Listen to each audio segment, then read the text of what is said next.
We've been doing a form of this teacher field course at Waterprague for 4 years. I want to say at least 10, probably closer to 15 years. And each year we adapt it, but our big concentration is typically taking teachers out in the field, teaching them how to do field investigations with their students and examining coastal Virginia habitats. But this was the first year that we partnered with the educators at the Chesapeake Bay National Estuary Research Reserve, and we combined 2 of our programs. So our field course that we've been doing, and they offer a multi-day workshop for teachers that focuses on the estuary.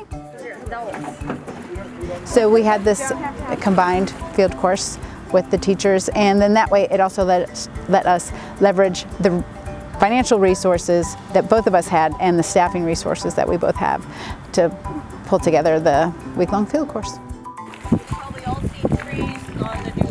We have a pretty set format for the field experiences. We do a day on the Chesapeake Bay side, and we take them out on boats and they visit a seagrass bed and a marsh area. We sample the water quality parameters at each of those sites, and we sample the organisms at each of those sites. And then we also do the same thing on ocean side at habitats there. So on the ocean side, we will go to a barrier island. We go to a mud flat where they can look at the worms and other organisms living in the mud, and we go to a tidal creek. So those are pretty standard. Every year we take them to those environments because that's one of the main focuses, is we want them to experience these coastal habitats. And then in the afternoon we do content and classroom activities that then tie back into those experiences they had in the morning.